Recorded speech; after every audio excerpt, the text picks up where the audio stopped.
Bismillahirrahmanirrahim. Assalamualaikum warahmatullahi wabarakatuh.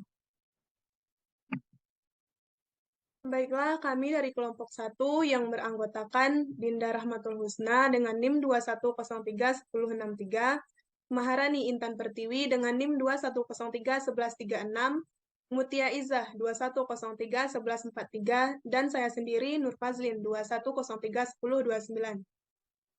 Di sini kami akan mempresentasikan hasil diskusi kami yang berjudul Pengantar Penulisan Karya Ilmiah yang diampu oleh Ibu dosen Ramadhani Fitri, SPD MPD.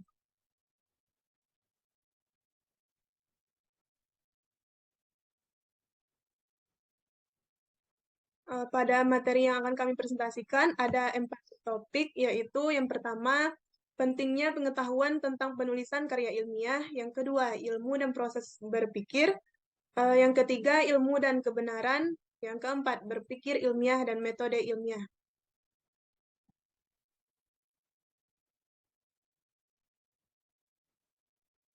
Untuk materi pertama akan saya jelaskan sendiri tentang pentingnya pengetahuan tentang penulisan karya ilmiah. Yang pertama yaitu mampu dan terbiasa dalam membaca efektif. Dengan membuat karya ilmiah, kita akan terbiasa membaca efektif guna menemukan ide. Kemampuan membaca dan menulis sangat membantu kita dalam berbagai permasalahan dan kondisi, termasuk salah satunya dalam menemukan intisari materi perkuliahan yang akan membantu pemahaman kita, sehingga dengan mudah kita bisa menemukan materi tersebut. Dengan pentingnya menulis karya ilmiah, diharapkan minat baca dapat meningkat dan membantu Diharapkan minat baca dapat meningkat dan membantu Indonesia terlepas dari masalah kebutaan huruf. Yang kedua yaitu membangun pola pikir yang sistematis. Dengan menulis karya ilmiah, kita akan memahami bahwasannya dunia tulis-menulis itu penting. Kemampuan menulis, terutama bagi mahasiswa, menjadi salah satu indikator pencapaian mutu atau menjadi ukuran kualitas sumber daya manusia. Yang ketiga adalah membiasakan kita untuk menyampaikan pendapat atau gagasan berdasarkan sumber. Dengan ini, menulis karya ilmiah akan sedikit demi sedikit mengubah mindset atau pola pikir kita menjadi lebih sistematis, menilai sesuatu yang tidak hanya dari apa yang kita lihat di depan mata, namun juga melihat sebab dan faktor yang melatar belakanginya. Bisa saja apa yang kita lihat berbeda dengan kenyataan yang ada. Karenanya, pola pikir ini harus ditanamkan dalam diri mahasiswa.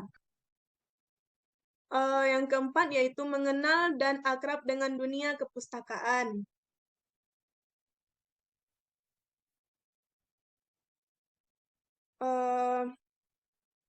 Dengan menulis karya ilmiah, kita akan lebih akrab dengan dunia kepustakaan, dunia yang masih dianggap rumit, dan hanya orang-orang yang dengan tingkat kecerdasan yang tinggi yang mampu mengenalnya. Yang kelima yaitu mampu mengungkapkan ide atau gagasan dalam bentuk karya tulis.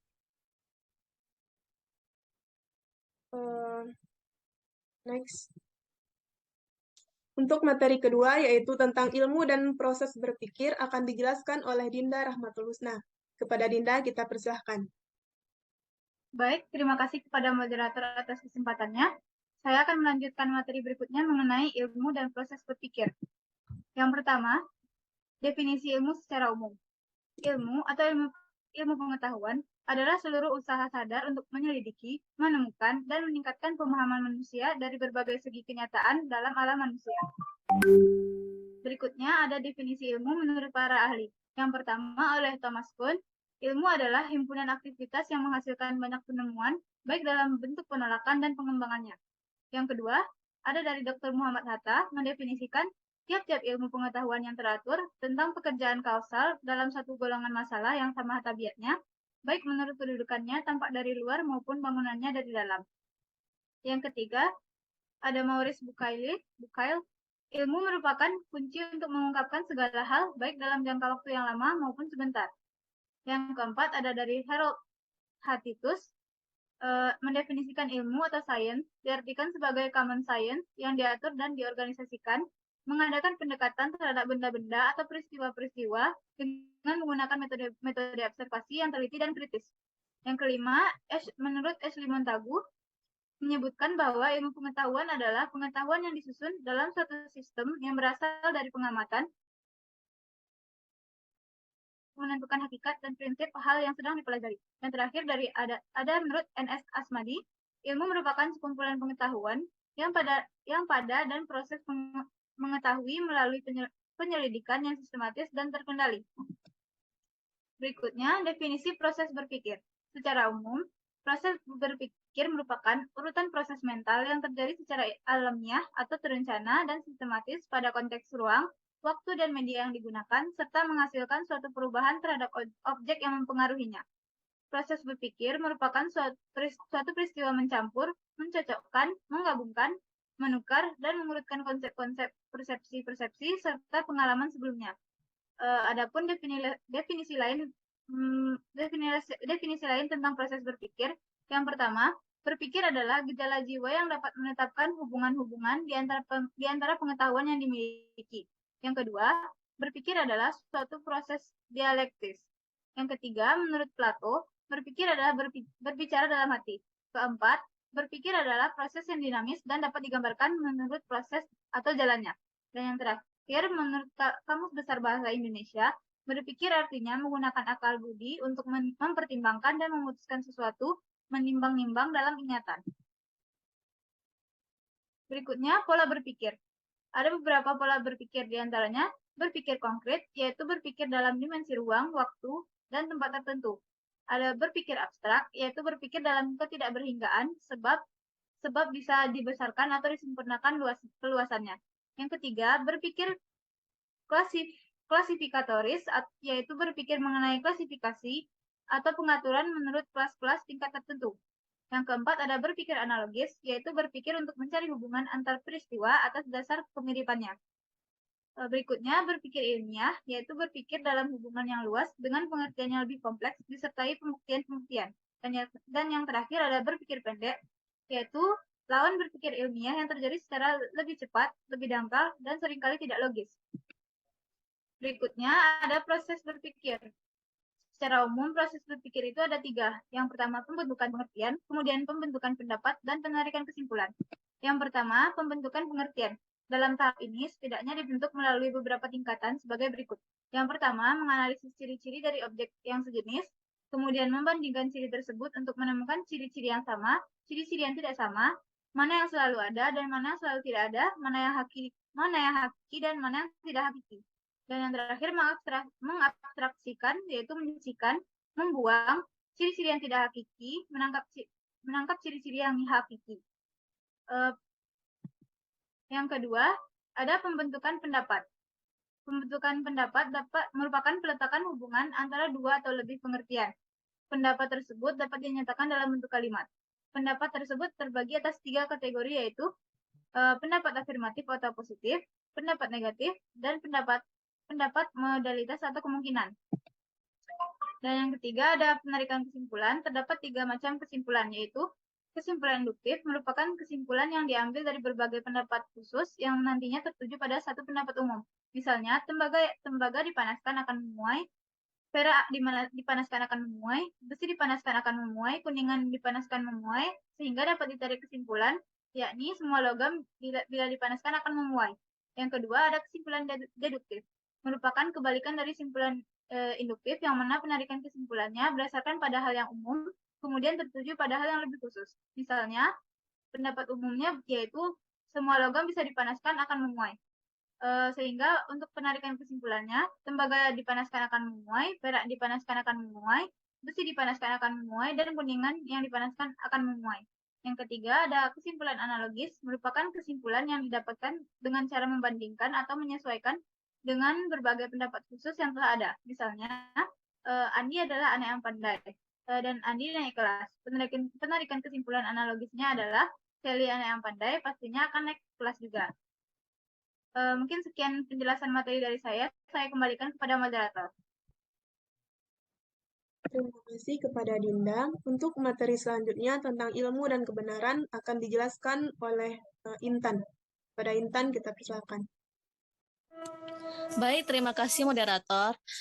Ilmu dan kebenaran. Pengertian ilmu secara umum yaitu menurut Oxford Dictionary, ilmu adalah aktivitas berpikir yang meliputi tentang sistematika, perilaku, dan struktur.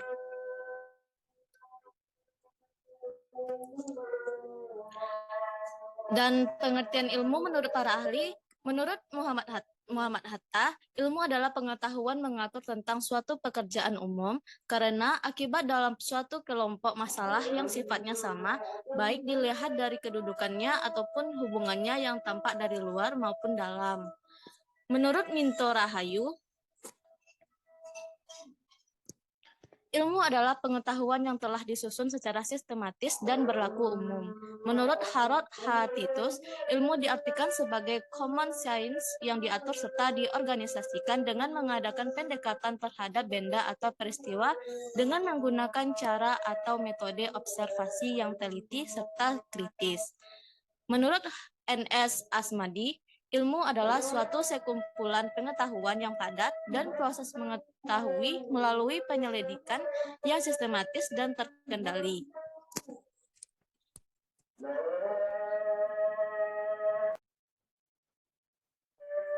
Selanjutnya yaitu manfaat ilmu dalam kehidupan. 1. Meraih kesuksesan. Keberhasilan atau kesuksesan seseorang selalu berkaitan dengan ilmu yang dimiliki. Semakin tinggi ilmu seseorang, maka semakin berpeluang besar bisa meraih kesuksesan. Banyak para pengusaha yang telah membuktikan bahwa ilmu bisa membuat hidup seseorang lebih sukses. Selanjutnya yaitu bijaksana dalam mengambil keputusan. Manfaat ilmu untuk kehidupan sehari-hari berikutnya yaitu bisa membuat seseorang bijaksana dalam mengambil keputusan. Orang yang berilmu cenderung lebih bijak dan hati-hati dalam menyikapi berbagai persoalan. 3. Memudahkan dalam beribadah. Bahwa manusia tidak bisa hidup tanpa ilmu. Hampir semua sendi kehidupan membutuhkan ilmu, terutama dalam hal ibadah, yang mana dengan ilmu, manusia bisa mendekatkan diri kepada Tuhan Yang Maha Esa. Tuhan Yang Maha Kuasa. Selanjutnya yaitu perbedaan ilmu dan pengetahuan. Ilmu yaitu sebuah bentuk dari rangkuman dari berbagai macam bentuk pengetahuan yang dimana terbentuk atas beragam macam teori yang telah dilakukan kesepakatan dan juga akan dapat dilakukan dengan cara yang sistematis dan dilakukan pengujian dari sebuah perangkat metode yang dimana telah diakui ke dalam sebuah bidang ilmu tertentu. 2. Pengetahuan merupakan sebuah informasi yang dimana disadari dari seorang manusia. Kemudian pengetahuan akan termasuk yang dimana tidak akan dibatasi dari sebuah deskripsi, hipotesis, hingga konsep maupun teori. Pengetahuan sendiri merupakan sebuah bentuk dari gejala yang dimana akan didapatkan oleh manusia dari sebuah pengamatan.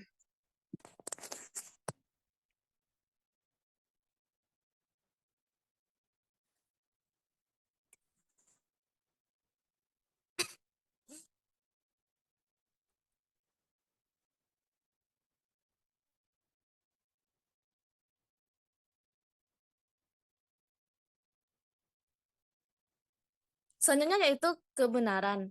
Kebenaran adalah kesesuaian antara pengetahuan dengan objeknya. Objek adalah sesuatu yang awalnya diketahui atau hendak diketahui. Jenis-jenis kebenaran yaitu kebenaran epistemologi berkaitan dengan pengetahuan. Kebenaran ontologis berkaitan dengan sesuatu yang ada atau diadakan. Kebenaran semantis berkaitan dengan bahasa dan tutur kata.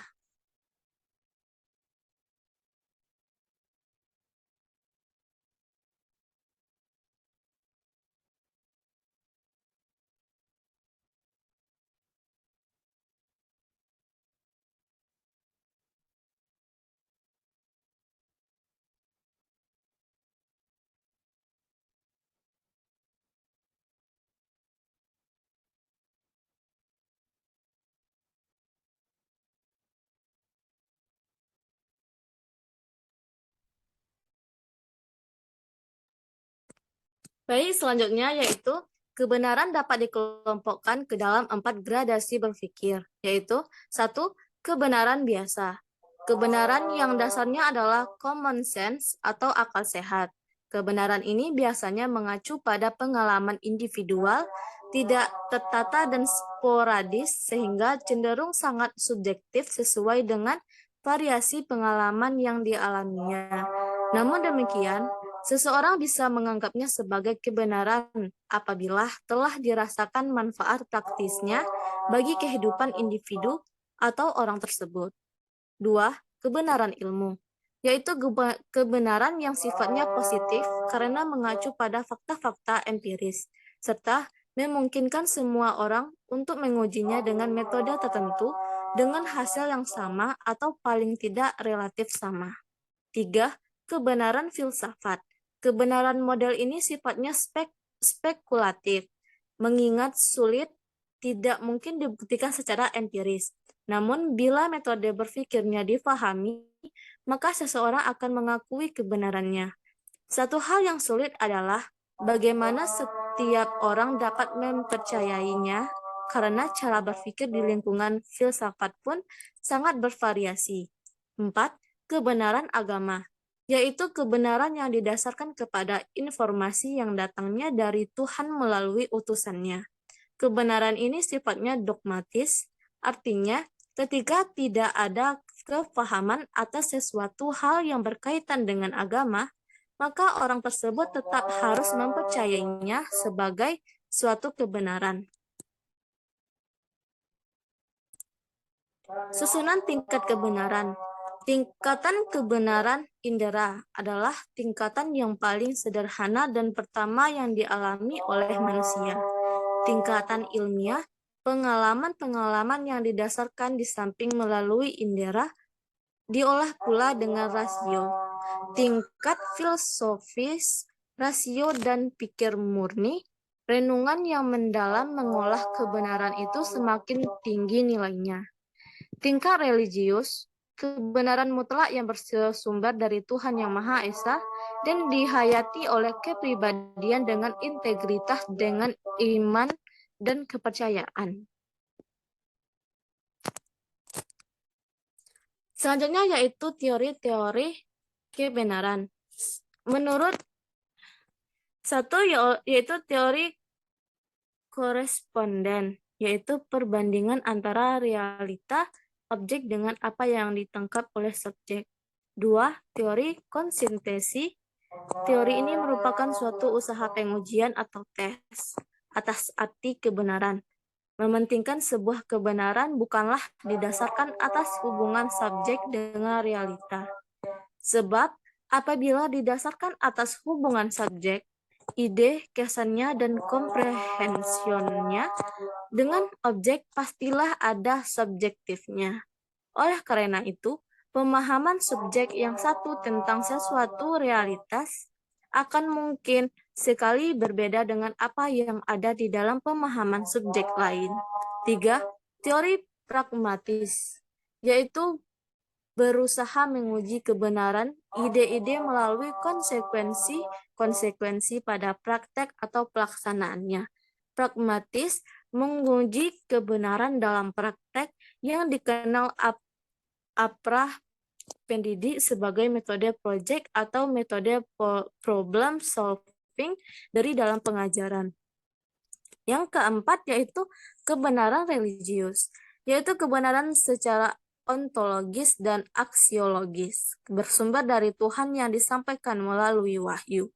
Kebenaran adalah kesan subjek tentang suatu realita dan perbandingan antara kesan dengan realita objek. Nilai kebenaran mutlak yang bersumber dari Tuhan itu adalah objek namun bersifat superrasional dan superindividual. Bahkan bagi kaum religius, kebenaran ilahi ini adalah kebenaran tertinggi, di mana semua kebenaran indera, kebenaran ilmiah, kebenaran filosofis, taraf dan nilainya berada di bawah kebenaran ini. Agama sebagai teori kebenaran. Baik, sekian materi yang dapat saya sampaikan. Saya kembalikan kepada moderator.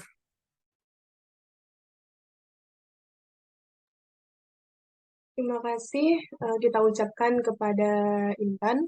Untuk materi selanjutnya tentang berpikir ilmiah dan metode ilmiah akan disampaikan oleh Mutia Izah. Kepada Mutia Izah, kami persilahkan.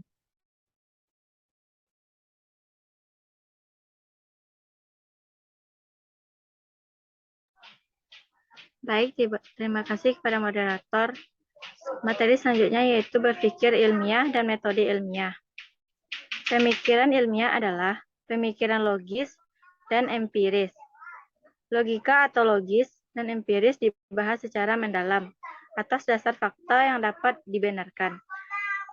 Selain menggunakan akal atau merenung, memutuskan, dan mengembangkan, berpikir ilmiah adalah proses berpikir atau mengembangkan pemikiran yang tersusun secara sistematis berdasarkan pengetahuan ilmiah yang ada. Salam 1997 mengartikan tentang berpikir ilmiah yaitu proses atau aktivitas seseorang untuk menemukan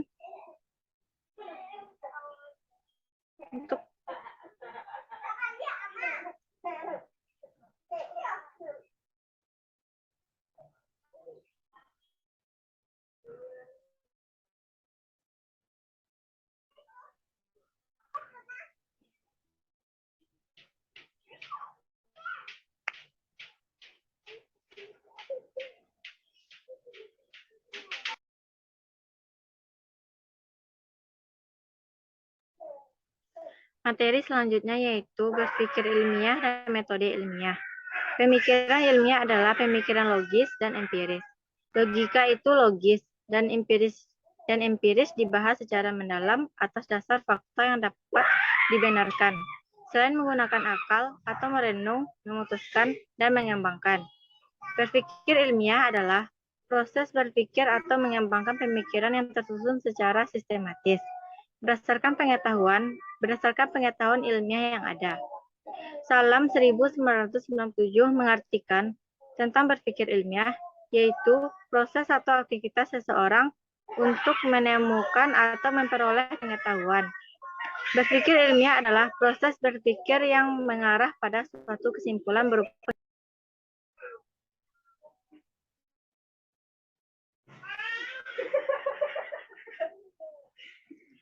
cara metode ilmiah adalah bagaimana ilmuwan memperoleh pengetahuan, yang dalam praktiknya merupakan metode ilmiah untuk mengungkapkan dan mengembangkan pengetahuan. Metode berpikir ilmiah digunakan untuk mendapatkan pengetahuan. Metode berpikir ilmiah dapat diimplementasikan melalui penalaran deduktif dan penalaran induktif. Penalaran secara deduktif merupakan pola atau cara berpikir yang menyimpang dari asumsi atau pernyataan umum, mengarah pada kesimpulan yang memiliki makna yang lebih rinci. Penalaran induktif adalah cara berpikir yang digunakan untuk menarik kesimpulan dari mengamati hal-hal tertentu menjadi fenomena umum atau materi dari kepada moderator.